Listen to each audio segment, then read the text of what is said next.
சற்று முன் கிடைக்கப்பெற்ற மிக மிக முக்கியமான செய்தி ஒன்று வெளியாகி உள்ளது.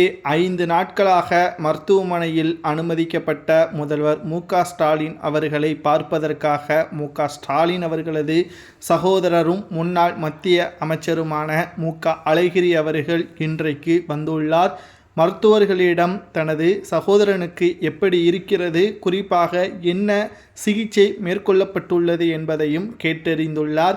எப்பொழுது வீட்டிற்கு செல்வார் என்பது பற்றியான தகவல்களையும் மு.க.அழகிரி அவர்கள் கேட்டிருப்பதாகவும் தகவல்கள் கிடைக்கப்பெற்றுள்ளது. இதில் ஃபோட்டோஷூட் நடத்தக்கூடிய நிகழ்வுகளும் மருத்துவமனையில் அரங்கேறி கொண்டுதான் இருக்கிறது. நாம் சுருக்கமாக ஒரே ஒரு கேள்வியை தான் மு.க.ஸ்டாலின் அவர்களிடம் கேட்கப் போகிறோம்.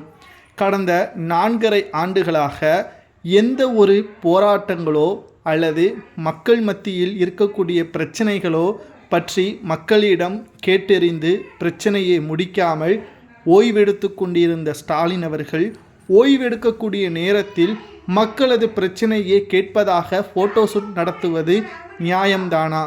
கடந்த 2021, 2, 3, 4 வருடம் ஆசிரியர்கள் தேர்வுகளை எழுதி போராட்டத்தை நடத்தி வருகிறார்கள்.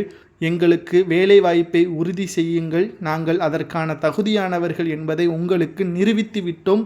ஆனால் இப்பொழுது வரை அதனை பற்றி ஏன் ஸ்டாலின் அவர்கள் கேட்கவில்லை?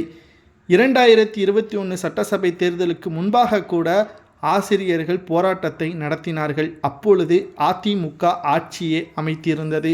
அப்பொழுது எதிர்க்கட்சியாக இருந்த திமுகவின் தலைவரும் தமிழக முதல்வருமான ஸ்டாலின் அவர்களுடன் இணைந்து போராட்டத்தை நடத்தினார்.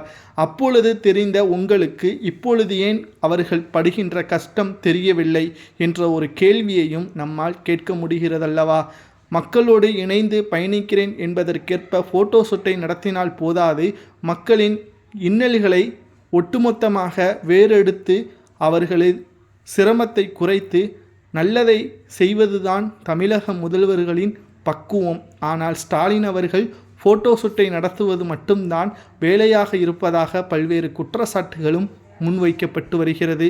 அது மட்டுமல்ல, நேற்று இருதய சிகிச்சை மருத்துவர் செங்குட்டுவன் வேலு தலைமையிலான மருத்துவ குழுவினர்கள் அறிவுறுத்தலின்படி முதலமைச்சர் மு.க.ஸ்டாலின் அவர்களுக்கு ஆஞ்சியோ பரிசோதனை செய்யப்பட்டிருப்பதாகவும் அவரது இருதயம் நலமாக இருப்பதாகவும் யாரும் வதந்திகளை பரப்ப வேண்டாம் என்றும் மருத்துவர்கள் தெரிவித்துள்ளனர். மு.க.ஸ்டாலின் அவர்களது சகோதரர்களும் அமைச்சர்களும் அவ்வப்போது வந்து பார்த்தும் செல்கிறார்கள்.